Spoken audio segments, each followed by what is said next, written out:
पाए को एक फिकने वाली चीज़ से हम मिनटों में गलाएंगे। घंटों में गलने वाले पाए अब मिनटों में गल जाएंगे।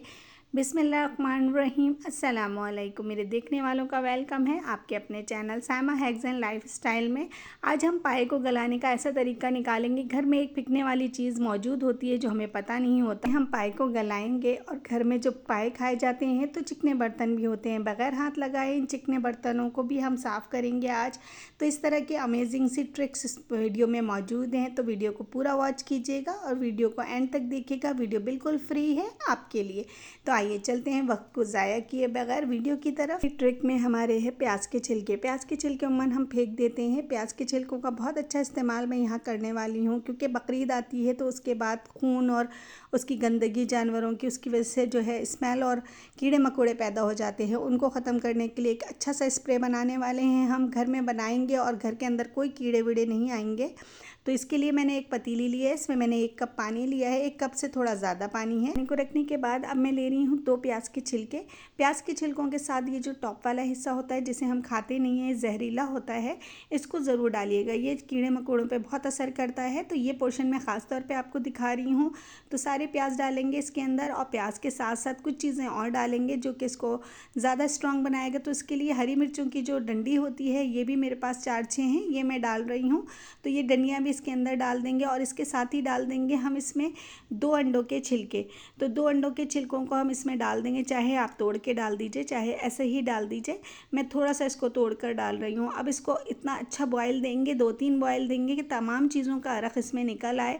तो ये इतना अच्छा सा स्प्रे हमारा बनने वाला है। मैं इसको डाल के दिखाऊंगी कि आपको किस किस तरह से इसको इस्तेमाल करना है। तो बस इसको अच्छी तरह से मिक्स करके और थोड़ी देर इसको पकने देंगे। जब इसका कलर चेंज हो जाए तब उतार लेंगे। तो ये देखिए अच्छी तरह से ये बॉयल हो चुका है, इसका कलर उतर चुका है, इसमें चीज़ों का असर इसमें आ चुका है। ख़ास तौर पे जो प्याज का टॉप डाला था उसको अच्छी तरह से इसमें पका लीजिएगा। और बस इसको पकाने के बाद इसको ठंडा कर लेंगे थोड़ी देर में। बस ठंडा करने के बाद इसको एक बॉटल में शिफ्ट करना है और इसको उन जगहों पे हमें डालना होगा जहाँ जहाँ हमारे यहाँ कीड़े मकोड़े आते हैं। तो मैंने इसको ठंडा कर लिया है। अब ठंडा करके देखिए मैंने इसको एक बॉटल में भर लिया और इसको स्प्रे बॉटल में भरा है मैंने एक। अब इसको मैं इस्तेमाल किस तरह कर रही हूँ और किन किन जगहों पे इस्तेमाल कर रही हूँ, आप एक दफ़ा ज़रूर ट्राई कीजिएगा। इस मौसम में कीड़े मकोड़े बहुत आते हैं, जगह जगह एलाइशें पड़ी होती हैं, तो इसकी वजह से स्मेल भी बहुत होती है। तो आपके घर में स्मेल भी नहीं आएगी। और आप मेन डोर होते हैं या विंडोज़ होती हैं आपकी, आप उन जगहों पे इसका स्प्रे इस तरह से कर सकते हैं जैसे मैं करके दिखा रही हूँ आपको। तो बस इस तरह से विंडोज़ पे कीजिए, तो यहाँ से मक्खियाँ या कीड़े मकोड़े आपके घर में इंटर नहीं होंगे बिल्कुल भी। और इसकी स्मेल इतनी स्ट्रॉन्ग होती है, काफ़ी टाइम तक रहती है। तो अच्छी तरह से इसका स्प्रे कर दीजिए। इसी तरह से हम चाहें तो इसके मेन डोर पे ऊपर भी स्प्रे कर सकते हैं। तो हम मेन डोर पे इसका स्प्रे कर देंगे, तो यहाँ से भी जब भी डोर खुलेगा तो इसकी स्मेल इतनी होगी कि कीड़े मकोड़े करीब नहीं आएंगे, और ख़ास तौर पे बाहर की स्मेल बिल्कुल नहीं आएगी। अब इसी बॉटल को मैंने किचन में यूज़ किया है, क्योंकि सारी चीज़ें इसमें खाने पीने की इस्तेमाल हुई हैं। तो लेकिन ये कीड़े मकोड़ों के लिए बहुत जहरीली होती हैं। तो इनको मैं काउंटर के कॉर्नर पे डाल रही हूँ, जहाँ पे अक्सर खाने पीने की चीज़ें थोड़ी बहुत रह जाती हैं। ईद में तो आपको पता है घर में गोश्त की स्मेल भी होती है, उससे भी कीड़े मकोड़े आ जाते हैं। और बहुत सारे खाने बन रहे होते हैं, उससे भी स्मेल होती है। सीज़न के लिए बहुत बेहतरीन स्प्रे होता है। आप इसको एक बार ज़रूर ट्राई कीजिएगा और ट्राई करने के बाद अपना फीडबैक ज़रूर दीजिएगा। आते हैं मेन ट्रिक की तरफ।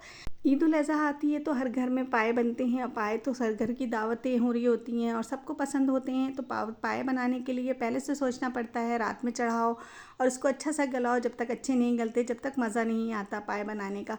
तो ज़्यादातर लोग इसी तरह से बनाते हैं, घंटों इसको चढ़ा के छोड़ते हैं। लेकिन मैं बहुत ही आसान सी चीज़ बता रही हूँ। जब भी आप पाए बनाएं, ना कचरी पाउडर ना ही कोई चीज़ और डालने की ज़रूरत है आपको। जब भी हम पाए बनाएं या गोश्त का कोई भी खाना बनाते हैं तो उसमें लहसुन अदरक की मिकदार ज़्यादा रखते हैं, और इसलिए रखते हैं कि गोश्त का बादीपन या पाए का बादीपन कम हो।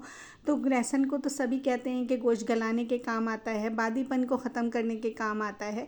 और अगर फ़ैट वगैरह किसी का हो, वो लहसुन खाए तो उसका बादीपन ख़त्म हो जाता है, फ़ैट कम होता है। तो जब भी हम लहसुन को इस तरह से छील लेते हैं, लहसुन को छीलने के बाद देखिए सेंटर में इस तरह की एक डंडी निकलती है, जो कि मैंने अलग निकाल के भी रखी है आपको दिखाने के लिए। तो ये जो डंडी है इसको हम मन फेंक देते हैं। ये गोश्त गलाने में बहुत काम आती है। हमारी जितनी लहसुन में ताकत होती है बादीपन और फैट को कम करने की, उतनी ही लहसुन की इस डंडी में उससे डबल होती है।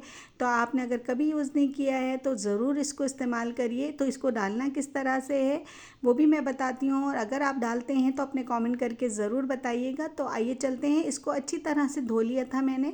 धोने के बाद जब मैंने तो गोश्त को पाए को थोड़ा सा गला लिया था, अब मैं डाल रही हूँ, लेकिन आप इसको शुरू से ही डाल सकते हैं। और मैं एक डाल रही हूँ क्योंकि मेरे पाए थोड़े से गले हुए हैं। आप इसको तब डाल सकते हैं जब आप शुरू में पाए को चढ़ाएंगे। तो 2-3 डंडियाँ इस तरह की डाल दें और आप फिर टाइम को नोट कर लीजिएगा। उम्मन आपके पाए अगर 2 से 3 घंटे 4 घंटे में नरम पड़ते हैं। वैसे तो लोग पूरी रात गलाते हैं, लेकिन यहाँ पर पाए बहुत जल्दी गल जाएंगे। लहसुन की ये डंडियाँ पाए को गलाने में बहुत हेल्प करती हैं। आपने अगर ट्राई नहीं किया है तो ज़रूर कीजिए। और अगर आप भी इस तरह से डालते हैं पाए के अंदर ये डंडियाँ तो मुझे कमेंट करके ज़रूर बताइएगा। और आप इसको करके ज़रूर देखिए, आपके पाए बहुत जल्दी गलेंगे। उम्मन जिस तरह आप पाए गलाते हैं उससे तो ये बहुत जल्दी गल जाएंगे।